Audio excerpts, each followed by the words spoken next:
નમસ્કાર મિત્રો, તમારું સ્વાગત છે આપણી ડીએમ મીડિયામાં। આપણી ચેનલને તમે અત્યાર સુધી સબસ્ક્રાઇબ નથી કરી તો પ્લીઝ મિત્રો ચેનલને અત્યારે જ સબસ્ક્રાઇબ કરી દો। એક સાધુ ઘાટના કાંઠે પડાવ કરી રહ્યો હતો। તે ત્યાં બેસીને અચાનક બૂમ પાડતો, "તમે જે ઈચ્છો તે પામશો." ઘણા લોકો તે માર્ગમાંથી પસાર થયા। તેને આ રીતે ચીસો પાડતા જોઈને લોકો તેને પાગલ માનતા હતા। ઘણા લોકો તેના પર હસે છે અને ઘણા લોકો તેની મજાક ઉડાવે છે। એક દિવસ એક યુવાન તે જ માર્ગમાંથી પસાર થયો। તે બેરોજગાર હતો। તે સાધુનો અવાજ તે યુવાનના કાનમાં પડ્યો। તે હજી પણ તે જ ચીસો પાડતો હતો, "તમે જે ઈચ્છો છો તમે તે પામશો. તમે જે ઈચ્છો છો તમે તે પામશો."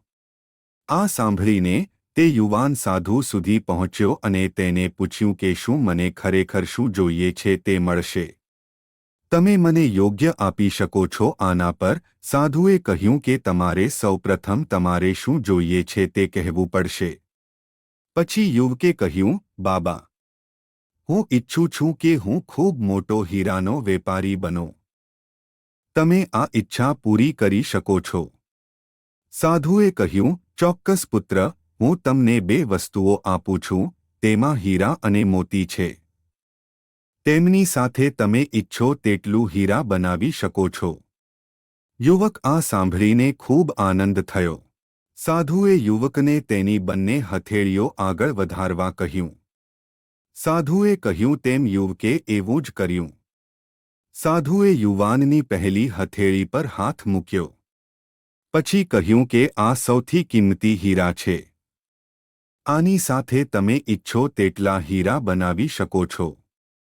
આ હીરાનો સમય છે। તેને મુઠ્ઠીમાં રાખો। તેને ક્યારે હાથમાંથી બહાર ન આવવા દો।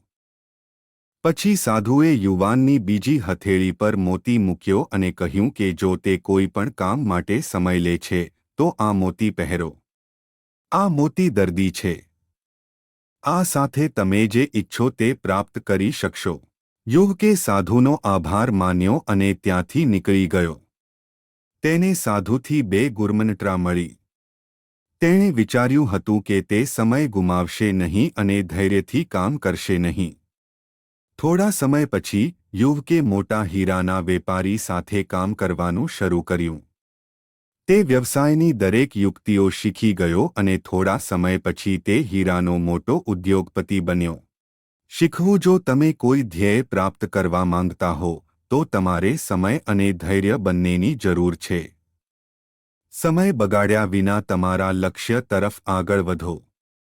ઉપરાંત કોઈ પણ સમયે તમારી ધૈર્ય છોડશો નહીં।